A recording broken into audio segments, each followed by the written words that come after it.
لما تحرم شيئا قل يا ربي يا مغني، ينسيك لا تتذكر، سلام على من يشكر. لما تذل روحك قل يا ربي يا معز، فإذا بك تنهى وتأمر، كريم لما يغفر. لما يكسر قلبك قل يا ربي يا جبار، فإذا بالكسر يجبر، قادر على ما لا يقدر. لما تصير مرا قل يا ربي يا الله، يمتلئ قلبك سكر، وهاب لما تحرم شيئا قل يا ربي يا مغني، ينسيك لا تتذكر، سلام على من يشكر. السلام عليكم ورحمة الله وبركاته. فيديو جديد وفكرة جديدة ووردة حلوة جدا، وهتعملوا مشروع بسيط وسريع ببواقي الخيوط اللي عندكم. هنعمل توكة سهلة جدا بطريقة تشبيك او لزق الورود على التوكة اللي هي بتكون الحديد دي، اكيد كلكم عارفينها. ممكن ان انتوا تشتروهم او ان انتوا تستخدموا او يعني تستفيدوا بالموجودين عندكم. احيانا احنا بنجيبهم بعدين القطعة البلاستيك او الحاجة اللي بتكون عليهم بتتقطع او بتتكسر، فبيكونوا من غير اي حاجة عليهم. انا هنا شبكت عليهم الورود، غيرت شكلها تماما اكيد، وعملت حاجة جديدة من حاجة كانت ممكن تترمي. هنبدأ نشتغل الورود مع بعض. طبعا اي الوان انتوا نسقوها مع بعض، يعني تحبوا الوان معينة مع بعض حطوها مع بعض. الخيط اللي انا هستخدمه في الجزء اللي في الوسط ده خيط رفيع، اي نوع خيط عندكم، ممكن يكون الديفا العادي خالص او خيوط فيها لمعة، كنا استخدمنا ده في فيديو قبل كده.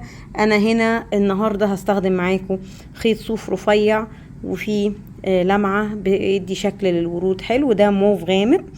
طيب هستخدم خيط صوف كمان. انتوا ممكن لو حابين تستخدموا الكوتون جولد. اهم حاجة الثلاث ورود يكونوا من نفس سمك الخيط، يعني خيط يكون مناسب لسمك بعض عشان الورود يطلعوا نسبيا قد بعض. تمام. ممكن تستخدموا القطع الكبيرة دي او تستخدموا كمان القطع الصغيرة وتصغروا مقاس الخيط زي ما قلت لكم، فتطلع الورود صغيرة، او ان انتوا تحطوا وردتين فقط او وردة واحدة من الخيط السميك. ده برضو هيرجع لي افكاركم انتوا وازاي انتوا حابين ان انتوا تنفذوها. هنستخدم اكيد معانا المقص، ابرة التنظيف عشان نخيط الجزء اللي في الوسط ده، هوريكم ازاي هنعمله. الابرة الكروشيه اللي هنستخدمها هي ابرة 2 مليمتر. كمان في خيط هنستخدمه، ده مش هيفرق معانا قوي لونه، انا فضلت استخدم لون بيج لاني مش حابة اني الزق الورود مباشرة على التوكة. فزي ما انتوا شايفين في قطعة هنا مستطيلة رفيعة جدا تماما قد التوكة، انا اشتغلتها قبل ما الزق الورود عليها، ادت الشغل شكل احلى ومرتب اكتر. لو انتوا خصوصا يعني هتبيعوهم فيفضل ان انتوا تشتغلوا القطعة المستطيلة الاول على التوكة. هنعملها ازاي؟ هنستخدم اكيد التوكة معانا عشان نقيس عليها عدد السلاسل اللي احنا هنشتغلها، دي اللي انا هنفذ عليها معاكم الشغل بتاعنا. كمان في حاجة نسيت اقولكم هنستخدمها اكيد، وهي مسدس الشمع عشان نلزق القطعة المستطيلة، وبعد كده نبدأ نلزق الورود بالترتيب وبالتناسق اللي احنا حابين ان احنا نعمله. اتمنى ان انا اشوف تنفيذكم للورد والتوكة دي على الجروب. ما تنسوش تدخلوا جروب الفيسبوك، هتلاقوا اللينك بتاعه في الديسكريبشن بوكس تحت الفيديو. حابة ان الجروب يكبر بيكم وتنزلوا دايما الحاجات اللي انتوا بتشتغلوها، ونشارك بعض الشغف بتاع الكروشيه اللي عندنا. ان شاء الله نبدأ على طول. هنعمل الاول القطعة المستطيلة ما بتاخدش خالص اي حاجة، هي فكرتها بسيطة جدا. انا هعمل عدد من السلاسل، هسيب الخيط ده طويل شوية عشان اقدر ان انا اداريه في الاخر. هعمل عقدة البداية وهعمل عدد من السلاسل طول القطعة اللي عندي اللي هنفذ عليها التوكة بتاعتي، سواء الصغيرة او الكبيرة. هقيس عليها 3 4 5، هوصل لان انا اعمل سلاسل بالطول اللي انا محتاجاه. يعني هقيس هنا كده، تمام، هعمل السلاسل، ولما انتهي من المسافة المطلوبة كمان هزود 3 سلاسل فوق المسافة دي، يكونوا اول عمود عندي، عشان انا هاملة كل السلاسل دي بعواميد في الاخر. فانا هكمل السلاسل وارجع لكم عشان اوريكم ازاي طولها بقى مناسب، ونبدأ نعمل 3 سلاسل زيادة نرتفع بيهم باول عمود، ونحشي كل السلاسل دي بعواميد عندنا. خليكم معايا. طيب كده دي المسافة او المقاس المظبوط عندي للتوكة. هرتفع 3 زيادة لان دول هيكونوا العمود الاول، مش هيمثلوا لي زيادة في المقاس. وهبدأ ادخل 1 2 3 في رابع سلسلة واعمل عمود، وده كده هيعتبر العمود التاني. العمود الاول هو ال3 سلاسل، واكمل للنهاية بنفس الطريقة عواميد في كل سلسلة، وارجع لكم تاني اوريكم القطعة شكلها ايه، ونبدأ نشتغل الوردة بتاعتنا مع بعض. خليكم معايا.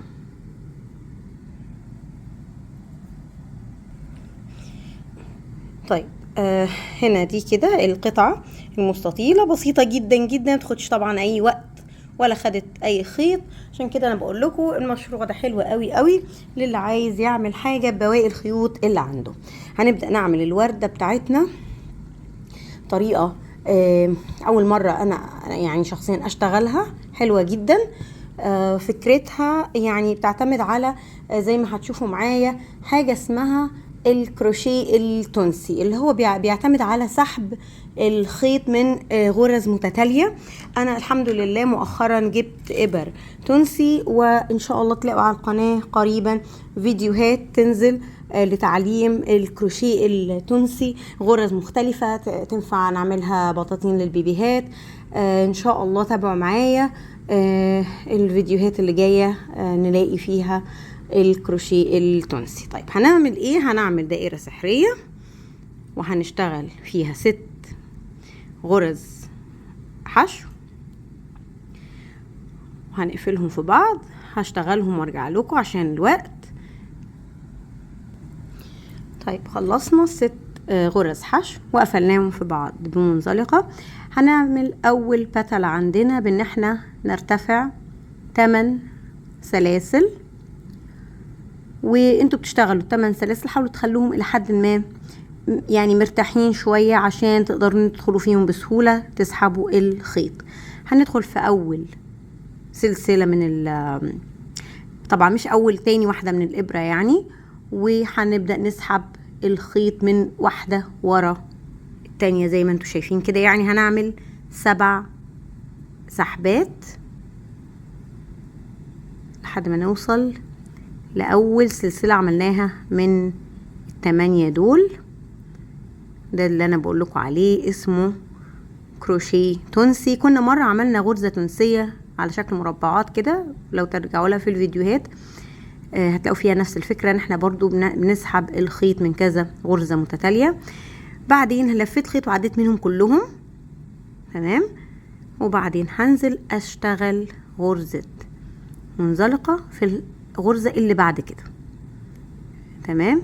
يبقى كده اول بتلة اتكونت، واكرر اعمل 8 1 2 3 4 5 6 7 8، وابدأ اسحب الخيط من 7 سلاسل. 1 2 3 4، يا رب ان شاء الله يكون الشغل واضح ليكم. 5 6 7، اخر واحدة كده بقى عندي 8 حلقات على الابرة. ال7 اللي انا سحبتهم مع الغرزة او الحلقة الاساسية، هلف الخيط على الابرة واسحب منهم كلهم ال8 واطلع، ومش هعمل سلسلة ولا حاجة. انا هنزل في الغرزة اللي بعد كده، غرزة الحشو اللي بعد كده، واعمل منزلقة واقفل الفتلة بتاعتي كده. انا عملت 2 زي ما انتم شايفين اهو. هكمل كده 4 مرات كمان وارجع لكم عشان نشتغل الجزء اللي في الوسط بالخيط اللي قلت لكم عليه. اخترت خيط يكون بيلمع عشان يدينا شكل حلو ومميز للوردة. خليكم معايا اخلص باقي الفتلات وارجع نكمل مع بعض. طيب خلصنا الوردة بتاعتنا بالشكل ده، شكلها حلو جدا. هنبدأ نشتغل الجزء اللي في الوسط. انا لضمت هنا الخيط اللي هشتغل بيه. هنعمل عقدة في اخر الخيط ونبدأ نشتغل الحلقة اللي في الوسط. طريقتها سهلة جدا وتدي شكل مميز. هندخل هنا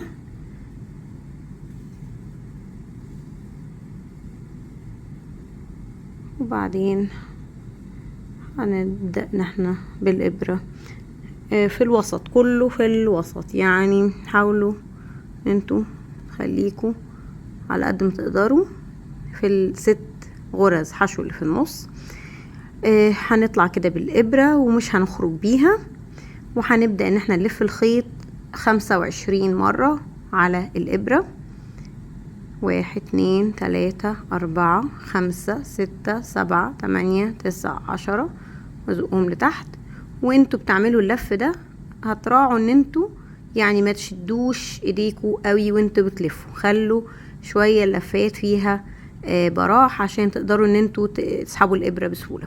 3 4 5 6 7 8 9 10 وننزلهم كده تحت، وبعدين كمان 5 1 2 3 4 5 وننزلهم، وبعدين نسحب الابرة.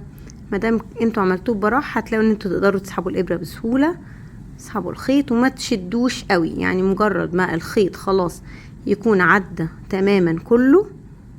تمام، انا اسفة كنت شوية بعيدة. ما تشدوش الخيط تماما، خلوه كده طويل. بس انا عايزة الحلقة دي يعني الحلقات دي ما تبقاش مشدودة قوي عشان ما تضمش على بعض. انا عايزاها تكون كده بالشكل الحلزوني ده.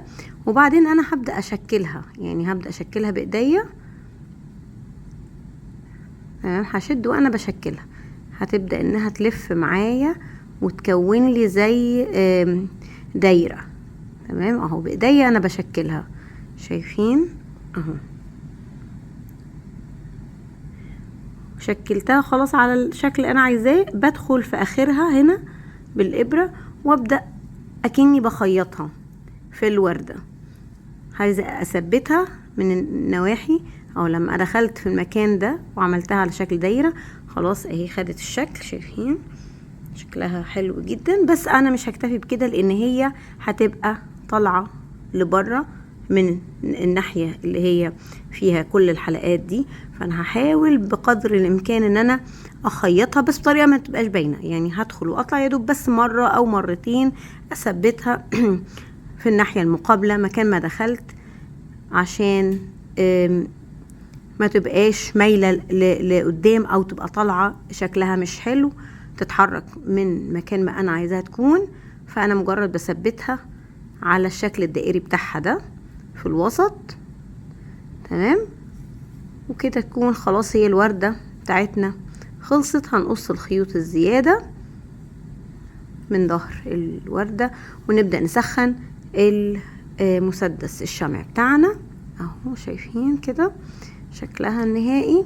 هنسخن مسدس الشمع ونرجع عشان نلزق القطعة بتاعتنا. انا كمان عملت وردتين بنفس الطريقة بألوان تانية باستخدام برضو اللون الموف في الوسط اهو. واحدة باللون البامبا واحدة باللون الفوشيا عشان نلزقهم على القطعة البيج اللي احنا عملناها في الاول. خليكم معايا سخن المسدس الشمع ونرجع تاني نكمل مع بعض. طيب رجعت لكم بعد ما سخنت المسدس الشمع بتاعي. هنعمل ايه دلوقتي بمنتهى البساطة؟ هنلزق، هنحاول نشتغل بس بسرعة شوية عشان قبل ما يبرد. هنحط كمية على التوكة بتاعتنا. الاول زي ما قلت لكم ان احنا هنحط الجزء اللي هو البيج او الجراي او ابيض، يعني مش شرط اللون يكون لون معين، لان انا قلت لكم هو بس مجرد قاعدة تخلي التوكة اشيك. تمام اهو كده، دوسوا عليها كويس، شايفين؟ خلاص. وانتوا بتلزقوا الورود انا بفضل تلزقوا واحدة يمين واحدة شمال وبعدين اللي في النص في الاخر. فاحنا هنعمل كده، هنحط الاول هنا واحدة، تمام، هندوس عليها برضو كويس من الوسط تماما بتاعها، وبعدين اللي على الشمال. اختاروا طبعا برضو الالوان بالطريقة يعني التنسيق بتاع الالوان ده هيرجع لكم.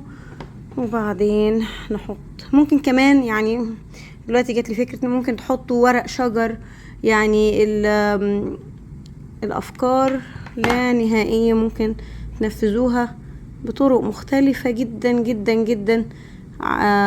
يعني مش شرط ان انتوا تعملوا نفس الحاجة، انتوا حاولوا تبدعوا في اختيار الالوان، حتى في اختيار التصميم للتوكة دي. كده كانت التوكة بتاعتنا، شكلها حلو جدا جدا، سهلة، الورد ما خدش وقت، بسيطة، بواقي خيوط، وقت قليل، نفذوا حاجة في منتهى الروعة. اتمنى ان انتوا تكونوا استفدتوا من الفيديو النهاردة، واشوفكم فيديوهات تانية جاية كتير ان شاء الله. السلام عليكم ورحمة الله وبركاته.